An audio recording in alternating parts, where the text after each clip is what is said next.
Quando o medo da chuva não é só uma questão psicológica, mas uma questão de sobrevivência, a gente passa a entender os moradores dessa região. Essa região onde eu estou faz vínculo em 3 bairros: Tijucal, que é o pedaço onde eu estou, algumas ruas internas deste local que a gente vai chegar perto é Lagoa Azul e um pouco mais para frente Jardim Passaredo. Mas o que tem em comum em todo este pedaço? Alagamento.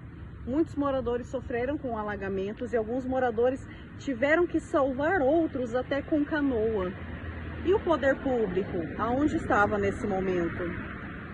Agora a gente vai tentar conversar com alguns moradores e alguns comerciantes que passaram por essa situação e quem sabe a gente não acha o dono daquela canoa que ajudou tantas pessoas, ajudou a recolher mantimentos para que a situação não fosse pior. Gente, eu tô aqui com a dona Euripe e com a dona Leide, elas são empresárias nesse pedaço, comerciantes, aqui onde acontece as enchentes. E um pouquinho antes de gravar, a gente estava conversando e elas estavam contando o tanto que afetou, o tanto que afeta essas enchentes. A primeira coisa que eu queria saber de vocês, quando aconteceu aquela enchente, vieram com a canoa, tudo, o poder público veio ajudar os moradores locais? Algum vereador, alguém que vocês se lembram, veio prestar algum tipo de apoio? Nem a prefeitura, nada, só a mídia, né, que veio entrevistar. Defesa Civil passou uma cestinha e o que precisava mesmo. E como que isso afetou o comércio de vocês? Nossa, você falar só do comércio, como a casa toda, né? Móveis, perda total. De documento, tudo isso perdeu.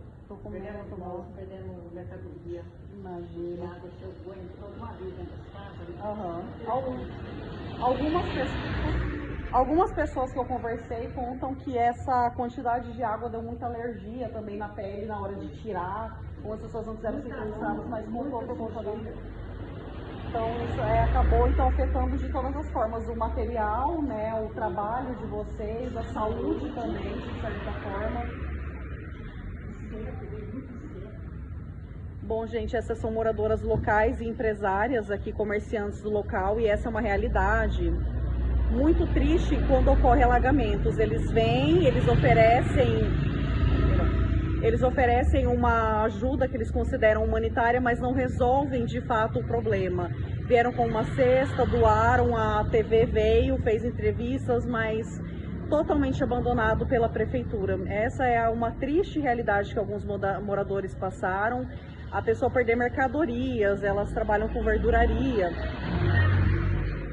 E ainda assim, mesmo com mídia, mesmo com defesa civil, o poder público não olhou para as vítimas desse local. E quando elas citam saúde, é muito preocupante, porque no momento que elas estão limpando tudo, muitas alergias, muita lama, muita coisa, e isso não é falado, isso não foi mostrado pela mídia, só mostra que alagou, mas não mostra o pós dessas pessoas. Muito obrigada, meninas, pela entrevista, viu? Deus abençoe. Pessoal, eu tô aqui agora com o seu José, que é um morador local também, né, seu José? Me conta um pouquinho como é que ficou essa situação da enchente, o que aconteceu, teve muito ferimento, o rapaz trouxe a canoa, o que o senhor lembra desse período? Aqui, pelo que o seu José contou, não era tão aberto e tão exposto. Seu José contou que no dia da enchente algumas crianças estavam brincando e chegaram a cair, porque era mais estreito. Aí vieram aqui o pessoal do meio ambiente, eles tentaram dar mais vazão, mas também não foi solucionado. A população local continua sofrendo, a população local continua com medo das fortes chuvas e todos aqui estão abandonados pelo poder público, porque todos contam a mesma coisa. Todos contam a mesma coisa, que eles vieram, fingiram que solucionaram um problema e não solucionaram, e a população continua com medo das fortes chuvas. Muitos perderam móveis, crianças se machucaram.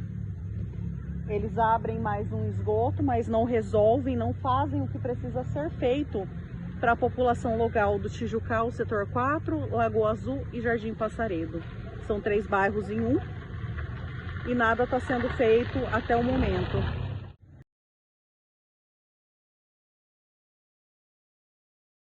Hoje estamos aqui no bairro Paiaguás, um bairro que fica situado aqui no centro-norte de Várzea Grande, um bairro que começou a sua urbanização no ano de 2000 e de 2020 a 24 para cá vem sendo urbanizado com casas, construtoras que vêm construindo novas residências.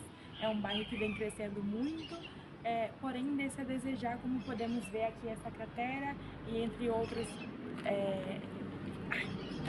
Já me desconcentrei. Tá indo bem, menina? Peraí, pausa aí. Aqui podemos ver um dos resquícios da última chuva, né? Que até hoje a água continua aqui parada.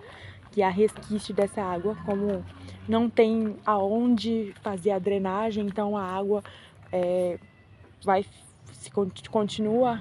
Aqui podemos ver um dos resquícios da última chuva, né? Que até hoje a água continua aqui parada. Que há resquício dessa água, como não tem aonde fazer a drenagem, então a água continua